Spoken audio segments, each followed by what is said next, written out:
Ce matin, nous jetons un regard critique et analytique sur la société camerounaise, de plus en plus en proie aux dépravations, immoralité, déviance, indécence en tout genre.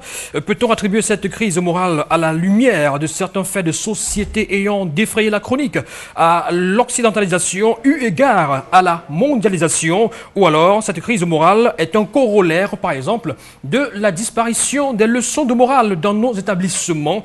Pour en parler ce matin, nous recevons Monsieur Étienne Sognou, docteur en sociologie politique.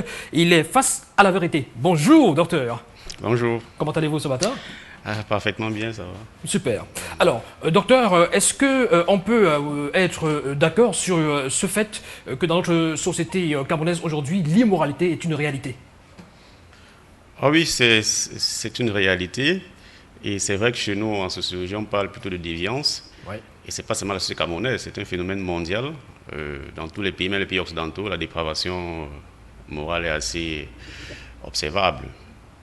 Aux États-Unis, par exemple, un enfant peut sortir, va en classe, il fusille ses camarades de classe. Ça, c'est des phénomènes. Voilà. Donc, c'est observable aussi chez nous. Mais en tant que Camerounais, nous devons comprendre les raisons qui nous concernent, en ce qui concerne notre pays, qu'est-ce qui ne va pas, et même si c'est un phénomène mondial. Oui. Alors justement, par rapport à ces raisons-là, on sait quand même qu'il y a une certaine époque, ici au Cameroun, on savait quand même en respecter encore un certain nombre de choses, un certain nombre d'attitudes. On avait encore un code moral, on va dire, assez respecté et respectable. Qu'est-ce qui peut expliquer aujourd'hui au Cameroun particulièrement cette montée de l'immoralité, de l'indécence, de la déviance? Oui, ça s'explique par, je prendrai une théorie que nous avons en sociologie, de l'école de Chicago, qu'on appelle la théorie de la désorganisation sociale, qui explique le phénomène urbain et met le lien entre les valeurs culturelles et l'individu, qui montre que quand les valeurs culturelles, traditionnelles n'ont plus d'emprise sur l'individu, on assiste donc à la délinquance, juvénile, surtout chez les jeunes. Et il y a aussi un affaiblissement du contrôle social qui explique cela. Parce que les gens ne sont plus suivis, les gens ne sont plus contrôlés. Voilà, c'est un peu ça. Et il y a aussi l'absence de cohésion dans la société, le matérialisme et tous ces phénomènes de la mondialisation qui arrivent chez nous et qui s'appliquent de la pire des façons parce que chez nous, la masse n'est pas assez éduquée. Ça fait donc que quand un phénomène négatif arrive chez nous, on n'arrive pas à faire avec, à jouer avec. Contrairement aux pays occidentaux, où chez eux, c'est vrai, il y a ça, mais ce n'est pas quand même des phénomènes de société avec beaucoup d'ampleur. Au Japon, par exemple, on observe une baisse assez forte de la criminalité, où les policiers sont carrément, ils n'ont pratiquement rien à faire, parce que les gens ne volent pas, il n'y a pas de vol, il n'y a pas de criminalité, il n'y a rien. Et j'ai vu un documentaire là-dessus récemment, qui parlait de ça. Donc chez nous, l'absence d'éducation morale et aussi le fait que le phénomène urbain chez nous est lié à l'exode rural.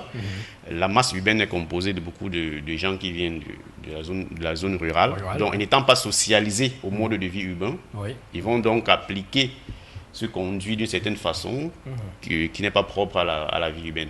Oui, mais est-ce qu'on ne peut pas également expliquer ça? Vous avez tantôt dit, vous avez évoqué légèrement ce côté, l'absence des leçons, des cours de morale dans nos établissements. Comment expliquer que la morale est véritablement, on va dire, disparue? C'est le cas des cours, des leçons dans nos différents établissements, au primaire, au secondaire. Pourtant, il y a une certaine époque, la morale, l'éducation commençait par là. Est-ce que ce n'est pas également une explication finalement? Oui, c'est l'un des facteurs, mais ce n'est pas le seul facteur. Parce que même si on introduit la morale, ce n'est pas suffisant. Tout à l'heure, j'ai parlé du contrôle social. Le contrôle social, c'est quoi? C'est l'ensemble des dispositions que la société prend pour s'assurer que les individus respectent les normes établies et ne versent pas dans la déviance. Donc, si je vous dis qu'il ne faut pas voler, mais après je ne veille pas à ce que vous n'allez pas voler, mais ça n'est pas suffisant. Vous pouvez voler en cachette, et je ne sais pas, alors que tous les jours, je vous enseigne qu'il ne faut pas faire ça, il ne faut pas faire ça. Donc, il faut le contrôle. Et les parents ont un grand rôle à jouer. C'est-à-dire que la morale qu'on inculque aux enfants, il faut s'assurer qu'effectivement, c'est respecté dans la société. Donc, c'est aussi cette déstructuration du système de socialisation qui explique ça. Parce qu'en sociologie, on sait qu'il y a ce qu'on appelle les cadres sociaux de la socialisation, qui sont la famille, l'école, la religion et les médias. Voilà. Et chaque secteur a son rôle à jouer dans le processus de socialisation de l'individu. Donc, quand il y a déstructuration, quand la famille fait son rôle, mais l'école ne fait pas, vous voyez que l'individu, ça ne va pas marcher. Si la famille ne fait pas et l'école fait, ça ne va pas marcher. Donc, chacun a un rôle à jouer. Et tant que il n'y a pas une cohésion dans ces cadres sociaux d'association, ça ne peut pas marcher. Oui. Attendons-nous un tout petit peu sur les médias, avec ce que les médias véhiculent également comme information et aussi ce que les médias brandissent comme modèle, comme star, comme vedette. Est-ce que les jeunes Camerounais peuvent se targuer d'avoir des bons modèles, des modèles exemplaires? On va faire référence forcément, on va faire allusion à ce fait de société survenu il y a quelques jours, il y a quelques semaines, avec notamment ce footballeur camerounais, Clinton Djé pour ne pas le nommer, et sa fameuse vidéo qui a fait le tour de la toile et du monde. Et beaucoup de débats ont enflé à ce sujet, ça a créé beaucoup de polémiques, certains qui estimaient qu'il fallait le laisser tranquille, c'était sa vie privée. Mais est-ce que quelque part aussi, des stars, des vedettes comme celle-là, leur actualité et leurs attitudes n'ont pas un impact également sur la jeunesse camerounaise? Est-ce que ce sont des bons modèles aujourd'hui au Cameroun?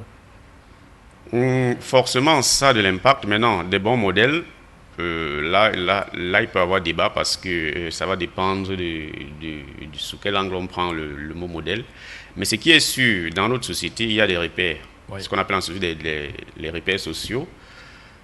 Ces individus qui ont, sur le plan de leur conduite et de leur parcours, sont des exemples de réussite.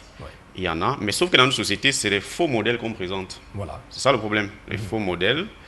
Des gens qui, simplement, le fait d'avoir l'argent, ça suffit, même s'ils ont des conduites de dépravation, c'est pas le problème, mais c'est une star, etc., etc. On s'en fout du reste. Parce qu'un modèle pour une société, c'est pas seulement le fait d'avoir réussi dans sa vie, mais c'est aussi que dans ton comportement au quotidien, on voit comment tu es un être de bonne moralité, tu te conduis bien, jusque dans ta vie privée. Et pour revenir au cas de ce footballeur, il faut bien préciser qu'il s'agit là effectivement de sa vie privée. Oui. De sa vie privée, mais malheureusement, qui s'est trouvé sur les réseaux sociaux. Je ne sais pas si ça a été fait exprès ou bien c'était par erreur que cela est arrivé, mais c'est sa vie privée. Et la Constitution du Cameroun préserve la vie privée. Oui. Tout individu a droit à une vie privée. Qui, si elle est violée par un autre individu, cet individu est passible de poursuites judiciaires, si l'intéressé le veut. Donc, si cette scène-là est arrivée par la faute d'une personne, ce footballeur peut poursuivre celui-là en justice pour avoir mis sur la place publique sa vie privée. Voilà, donc, chacun a le droit à une sexualité, à la condition étant d'être adulte, parce que beaucoup de nos jeunes ne comprennent pas ça. À 12 ans, 13 ans, 14 ans, des élèves sont déjà dans la vie sexuelle. Non, la vie sexuelle, c'est pour les adultes. Quand vous êtes adultes, responsables, vous pouvez faire votre vie sexuelle ce que vous voulez. Que vous soyez marié ou pas, c'est pas le problème. Mais vous faites votre vie sexuelle ce que vous voulez parce que vous êtes déjà adulte. Vous êtes capable d'assumer si un problème arrive. Si vous attrapez une maladie, vous pouvez aller vous soigner. Si la grossesse arrive, vous pouvez vous occuper de l'enfant. Mais quand un enfant de 15 ans s'en va faire les rapports et puis l'enfant arrive, ce sont ses parents qui vont s'en occuper. Donc, il se décharge sur les parents. Donc, c'est un peu ça. Mais est-ce que de pareilles actualités n'ont pas forcément une incidence sur la construction d'une morale collective au Cameroun, chez les jeunes particulièrement? Est-ce que ce genre de modèle-là, les modèles, les footballeurs, les fémènes et consorts, les artistes musiciens également avec leurs textes, est-ce qu'ils n'ont pas une incidence finalement à travers leurs attitudes et même leurs œuvres sur la morale collective? Oui, effectivement, ces artistes ont un rôle à jouer assez dans le processus de socialisation parce que ce qu'ils font, c'est imité par les jeunes. Beaucoup de jeunes se réfèrent à un certain nombre de personnalités et de stars, se réfèrent à peut-être Michael Jackson, se réfèrent à Samuel Eto'o, se réfèrent à etc., Didier Drogba, etc. Donc, Clinton Djé aussi. Voilà, etc. Voilà. Donc, ça fait donc que ces gens doivent avoir des comportements exemplaires. Si on veut que l'association de nos jeunes réussissent, ils doivent avoir des comportements exemplaires. Absolument. Exemplaires. Et aussi les médias aussi chez nous jouent un rôle. Mais le problème c'est que beaucoup de nos médias versent aussi dans la dépravation. Je prends le cas des telenovelas, des séries télévisées que l'on montre. Vous êtes assis en parent en train de regarder la télévision avec les enfants. Oui. Du coup, dans la série, une scène obscène, Pratiquement érotique. se Voilà. présente. Vous voyez comment vous êtes mal à l'aise. Absolument. Ouais, donc c'est un peu ça. Donc il faut contrôler le contenu des programmes que les médias présentent aux enfants. En Corée du Nord, par exemple, le contact avec les NTIC, c'est inexistant. Il n'y a pas. Le gouvernement contrôle tous les Nord-Coréens ne voient que ce que le gouvernement leur présente. Et qui participent à la construction de leur personnalité, telle que l'État le sollicite. Or, chez nous, tout entre. Tout entre. Tout entre. Il n'y a pas de filtre. Il n'y a pas de filtre. en fait. D'accord. Donc, Alors, vous avez écrit un livre intitulé Le nationalisme camerounais dans les programmes Emmanuel d'Histoire. Alors, est-ce que vous pensez, à travers ce livre, que justement le nationalisme peut, je veux dire, l'enseignement du nationalisme à travers nos différents héros, nos martyrs, est-ce que ça peut avoir également une incidence sur la construction d'une morale collective, d'un sentiment, je veux dire, de nationalisme? Est-ce que ces jeunes, finalement, au lieu de se détourner et d'avoir pour héros des footballeurs et des artistes qui ont des vies, on va dire, dépravées et qui forcément, ces vies-là, ont des incidences sur ces jeunes, est-ce que à travers l'enseignement du nationalisme avec les Oumniobé et consorts, les jeunes Camerounais peuvent être autrement en termes de morale et d'attitude? oui, mais sauf que ici, ça ne va pas participer à la construction de leur morale, ça va participer plutôt à la construction de leur identité politique. Parce que quand on enseigne ces héros, ça rentre dans le cadre de la socialisation politique, pour leur inculquer une culture politique, c'est-à-dire un ensemble d'attitudes par rapport au système politique. Donc on est ici dans un autre cadre de socialisation.